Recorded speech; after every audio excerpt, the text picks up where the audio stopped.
ইষ্টপ্রাণ দাদা ও মায়েদের প্রত্যেককেই জানাই আমার আনন্দিত জয়গুরু। আশা করি আপনারা ঠাকুরের দয়ায় বেশ ভালো আছেন। আমিও ঠাকুরের দয়ায় বেশ ভালোই আছি। প্রত্যেক দিনের মতোই আজও পরম প্রেমময় শ্রী শ্রী ঠাকুর অনুকূল চন্দ্রের নারায়ণী গ্রন্থ পাঠ করব এবং তা একটু ব্যাখ্যা করার চেষ্টা করব যতটুকু আমি বুঝি। তো সেই ভিডিওগুলো আপনারা সবাই শুনছেন, দেখছেন এবং ভিডিওগুলো আপনাদের কাছে এতটাই ভালো লাগছে যাতে আপনারা সেই ভিডিওগুলো শেয়ারও করছেন। আপনাদের কি বলে যে ধন্যবাদ দেব, সত্যি কিন্তু আমার বলার ভাষা নেই, সত্যিই বলছি। আর ঠাকুরের কথা সব থেকে বড় কথা কি বলুন তো, সব থেকে বড় কথা হচ্ছে আপনারা সবাই ঠাকুরকে ভালোবাসেন। ঠাকুরকে যারা সত্যি মন প্রাণ দিয়ে ভালোবাসেন তারা দেখবেন যে যেখানে সুন্দর যাই ভিডিও করুক না কেন, হ্যাঁ তবে একটু দেখে নিতে হবে কে কেমন ভিডিও করছে, সেটা অবশ্যই জানতে হবে, বুঝতে হবে। এবং সেই ভিডিওগুলো দেখার কিন্তু আমাদের প্রত্যেকের মধ্যে একটা আগ্রহ থাকে, একটা প্রবণতা দেখা যায়। ঠাকুরের কথা বলছে, ঠাকুরের কথা শুনে আমরা যদি তার কাছ থেকে কিছু শিখতে পারি বা জানতে পারি, আমি কিন্তু সেই জিনিসগুলোই করি। যখনই আমি ভিডিও করি বা আমি কারো ভিডিও দেখি তখন কিন্তু আমি সেখানে নিজে শেখার কিছু চেষ্টা করি, যাতে আমি সেখান থেকেও কিছু শিখতে পারি।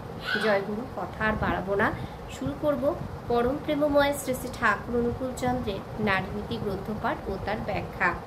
অহংকারের ক্ষেত্র, তোমার অহংকে সেভাবে আপ্লুত করিয়া রাখিও এবং আর যখনই কোনো সৎ অর্থাৎ যাহা তোমার ও তোমার পারিপার্শ্বিকে জীবন যশ বৃদ্ধির অনুকূল প্রতিকূলকে পরাভূত করিয়া তাহার প্রতিষ্ঠাকে আক্রিয় করিতে হইলে অহংকে চালনা করিতে পারো, কিন্তু কাহারও অহংকে খাটো বা তাচ্ছিল্য করিয়া নয়, বরং তেজ সম্মান ও সমর্থনের সহিত ইহা বেশ করিয়া স্মরণ রাখিও, নতুবা আগ্রহী অহংকারী বলিয়া প্রতিষ্ঠা হইতে বিচ্যুতি লাভ করিবে।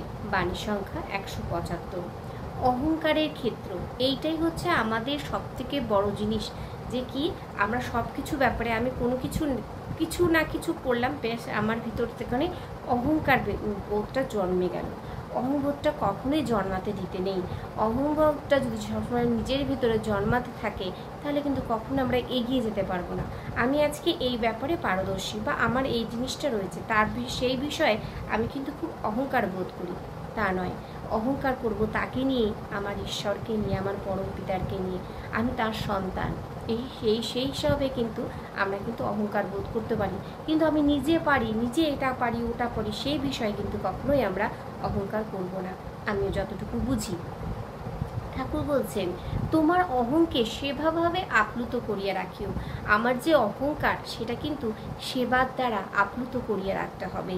আর যখনই কোনো সৎ অর্থাৎ যাহা তোমার ও তোমার পারিপার্শ্বিকের জীবন যশ বৃদ্ধির অনুকূল, আমার পারিপার্শ্বিক তাতে কি হচ্ছে, তাতে জীবন এবং যশ এবং বৃদ্ধি অনুকূল, মানে বৃদ্ধির দিকে এগিয়ে নিয়ে যেতে সাহায্য করবে, প্রতিকূলতাকে পরাভূত করিয়া, অনুকূলের বিপরীত প্রতিকূল আপনারা সবাই জানেন, প্রতিকূলতাকে পরাভূত করে তাহাকে প্রতিষ্ঠা করিতে হইলে অহংকে চালনা করিতে পারো, তখন কিন্তু অবশ্যই অহংকে চালনা করিতে পারা যাবে, অবশ্যই পারা যাবে।